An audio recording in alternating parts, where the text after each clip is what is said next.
Have you ever heard a whisper in an empty house? A voice that calls your name when you know you're all alone. This is the story of Clara, and a warning to anyone who dares to listen. In 2002, a young woman named Clara, full of hope and excitement for a new chapter, moved into a charming old apartment in a quiet town somewhere in Eastern Europe. The building had character-creaking floorboards, high ceilings, and a story in every corner. The landlord, a friendly but serious man, handed her the keys with a strange piece of advice. He pointed to a door at the end of the hall. A door that was bolted and sealed shut. That room, he said, has been sealed for decades.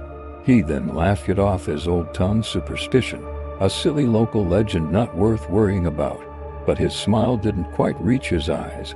Clara, being a practical and modern woman, simply nodded and dismissed it. Superstition in this day and age. She was more concerned with where to put her sofa for the first few days. Life was perfectly normal. She unpacked, decorated, and started to make the old apartment feel like home. The sealed room was just a quirk of the building, a story she might one day tell her friends for a laugh. But then, the nights began to change. It started subtly. One night, she awoke from a deep sleep. Sure, she had heard something. A faint whisper, like the wind rustling through leaves, seeming to carry her name, Clara.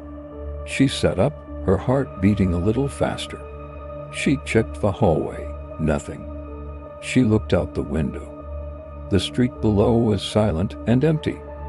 Shaking her head, she told herself it was just a dream, the old building settling, or her mind playing tricks on her. But it happened again the next night. This time, the whisper was clearer, closer, Clara. It wasn't coming from outside, or from the hallway. With a growing sense of dread, she realized the sound was coming from behind the sealed door. It had no handle, no keyhole, just layers of old paint and a heavy bolt. How could any sound come from in there? Every night after that, the whispers grew louder, more insistent. The words were always the same, a chilling, pleading invitation. Let me in. Clara was terrified. She started sleeping with her lights on, playing music to drown out the nightly whispers. But the voice seemed to cut through everything, a sharp, cold sound that found her no matter what she did. She thought about leaving, about calling the landlord. But what would she say? That a ghost was talking to her from a locked room. He'd think she was crazy. Then came the night that changed everything. She woke up abruptly, not to a whisper, but to an unnerving silence. The usual nightly call was absent. A sliver of moonlight cut across the floor from the hallway. And that's when she saw it. The door to the sealed room was no longer sealed. It was slightly ajar, a dark, gaping space in the wall. Her blood ran cold. Every instinct screamed at her to run, to get out of the apartment, and never look back. But a morbid curiosity, a strange pull she couldn't explain, took hold of her. It was as if the room itself was drawing her in.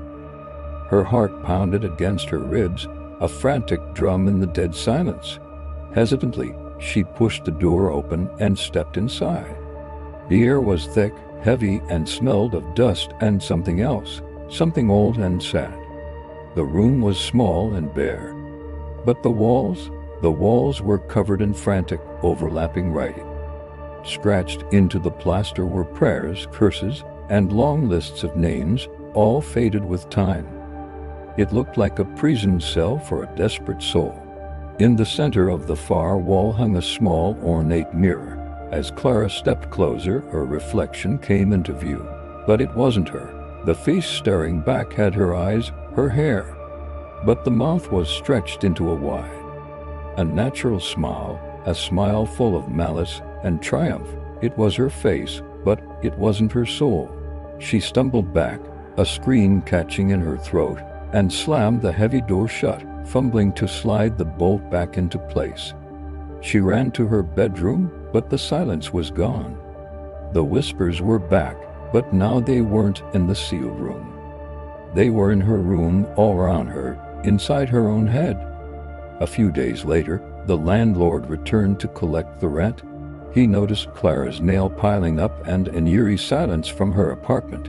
Worried, he used his master key to let himself in. The apartment was pristine, but Clara was gone. Confused, he walked to the sealed room. The bolt was in place, just as he had left it, on a whim. He unbolted it and opened the door. The room was completely empty. The walls were bare plaster. There was no mirror, no frantic writing. It was just an empty, dusty room. But as he was leaving, he happened to glance at the mirror in Clara's bedroom. For a split second, he saw her reflection standing there, and it smiled at him with a face that was not her own. That night, Clara vanished without a trace. The locals in that quiet town will tell you a story. They say if you were ever alone in an old house and you hear your name whispered from an empty room, there's only one thing you should do. Ignore it. Never answer. Never listen. And whatever you do, never, ever let it in. Thanks for watching. If you enjoyed this story, don't forget to like, subscribe, and hit that notification bell so you don't miss our next dive into the darkness. Stay safe out there.